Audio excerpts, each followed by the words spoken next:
Good afternoon, everyone. Welcome to an episode of Birminology on Lettermen Row. This is, again, a special one. We've been trying to get around the state of Ohio and around the region and talk to Buckeye recruits, Buckeye commits. Today, we are at Cincinnati Princeton High School talking to Darrion Henry, Ohio State defensive line commit. Committed now for, 2 months-ish or so? Something like that, yeah. How's life changed since you made that decision? And how long ago did you really know what you were doing? I want to say around signing day last year, around this time. Signing day last year, I kind of had a feeling that I wanted to go, but I just wanted to keep my options open. How hard was that for you as a recruit? I mean, again, you're in Ohio. A lot of people assumed, we talked about it on your previous appearance on Birminology, was that it felt like it was just assumed and you weren't really being allowed to have a fair chance to go through your recruitment. Mm-hmm. How hard was that for you? And you're not alone in this. I know Paris has gone through the same thing and other guys have, but is it a challenge to stay grounded, or are there moments where you just want to lash out and say, okay, you don't know what I'm doing because I don't know what I'm doing? I mean, sometimes. It's hard, but it's not. You feel me? But I just stay humble and then let the rest do it itself.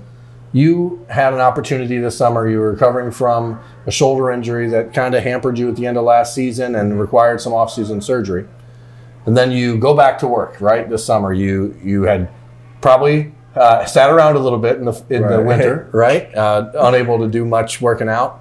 You came to Ohio State's camp in June. Mm-hmm. And that was your first real work back, right? I mean, you had gone and done the Under Armour camp or the opening, but you weren't at 100%. Right. How was that meeting with Larry Johnson? What did he have to say about the recovery, number one, from the rehab? Number two, your body style and what was going on with you? Because you look different today than you did 2 months ago. What have you done to get back? Just eating right and doing the extra work. That's really about it. Just doing the extra work behind the scenes after practice, running a little more.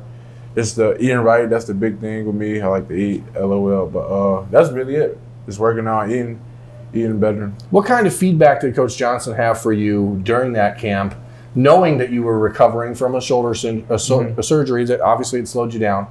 Was he harder on you than you thought he would be, or was he, fair in his evaluations, or what was he saying to you at that camp to really kind of motivate you to get you back where you need to be? He was very fair. He stayed in my ear, don't do certain things to make it worse than what it is. Don't do certain things. The other people would be in my ear, do this, do that, and I wasn't capable of doing it at that time. But he was very fair about what to do and what not to do, and how he came about the injury. It was great. I want to talk about what that injury did to your national ranking. Okay, You were a guy a year and a half ago who was a top 40 player in the country according to the 247 Sports Composite rankings. You had a pretty good junior season until you got hurt. Mm-hmm. Then you didn't compete in the camps. You did, just not 100% or even close to it because you were not worked out in months. And then now, at basically no fault of your own, I'm just going to say that because you did nothing different from the field to now. You've seen that rating tumble almost 500 points. I mean, was that... What's that like when you wake up in the morning and you start seeing your name in all these tweets, right? How do you view that? What happens to you? Is it anger? Or do you laugh it off like you just did? I mean, how do you handle that? Well, let's start this. I'm not one of the guys that's all about the rankings. I was just more I had surgery, so but I wasn't really tripping that much. I laughed it off a little bit, and it was one of the moments I got to show them back how I got there in the first place. So it really humbled me more than anything, really. You know a lot of these guys that do these rankings, right? I mean, you've talked to a number of these guys. Have you had conversations since about why that happened, or is this really a situation where you're brushing it off? I don't care. Right. I'm just going to go to work. Or do you call up a guy somebody from 247 Sports that you're friends with or that you've gotten to know, and say, hey, what is the deal?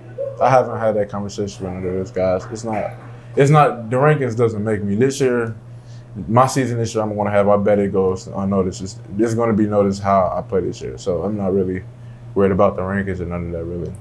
You have a new sparring partner in camp here at Princeton with Paris Johnson, the 5-star offensive tackle commitment of Ohio State as well. You and Paris are friends and have been for a long time. How different does him being here and you getting to practice with him every day, how much better does that make you? A lot, actually. It just make the competing in practice way much easier. The level of practice, level of energy in practice is way better now that he's here. And as we competing every day, getting each other better. We had a scrimmage this last weekend, and I think what he's like to compete, we be doing in practice really showed up in the scrimmage. So like, this is great competing right now. Got great competition. What is your plan from here? I mean, I know you guys last year there were some struggles on the field. You guys have a talented team here at Princeton, and a team that could be undefeated. I mean, you have the type of talent that is able to run that through your schedule. What makes this season a disappointment to you, or what makes it a success? I'm trying to win state this year. It's no less than that. We got to win state this year. That's what we have to do. So anything less than that would be unsatisfied to me. Let's talk what happens after the season. Are you planning to enroll early? Is that something you've discussed with Ohio State? Yes, I'm enrolling early. Is that something that, I mean, you and Paris already figured out if you're being roommates at the next level, or? I don't really know right now. We have had that conversation, but I don't know. I don't care, honestly. Are you excited to have all this recruiting stuff behind you? Because I know, again, we talked enough in the last year and a half, 2 years there were times when you could see it was grating on you a little bit and it was starting to get overwhelming. What did it finally feel like to make that call to Ohio State and say, Larry Johnson, I'm coming to Ohio State? After the second or first time my family been up there, actually got around the coach day and just got to really get to recognize, get the connection with the coaches. That's when I really felt like it was time. And then after my official, I just told him kind of pretty much. What has been your impression of Ryan Day? I mean, obviously you were a guy that recruited by Urban Meyer initially, and like Paris, you had to take some time to reevaluate to make sure that Ryan Day's program was going to be right for you. Right. What was it about him and the current Ohio State program that made you feel comfortable enough to continue with that plan? The brotherhood, I would say. Yeah, everybody, all the players have something good to say about Coach Day. And then just he's a great person. That I've seen, talked to him, he's just been a great overall person. So Ohio State's plan for you has been kind of a combo defensive lineman, right? I mean, there's been talk about you on the end, talk about maybe a 3-tech. Where do you see yourself now, and what is your hope for how that freshman season goes as far as your placement on the Ohio State defense? I would like to play as a DN, but I would also like to be moved around. I just don't want to put a true DN or a true D lineman. So I just like to be versatile. I'm Jeremy Birmingham. This is Darrion Henry. This has been another episode of Birminology on Lettermen Row, and we thank you for watching. Yes, sir.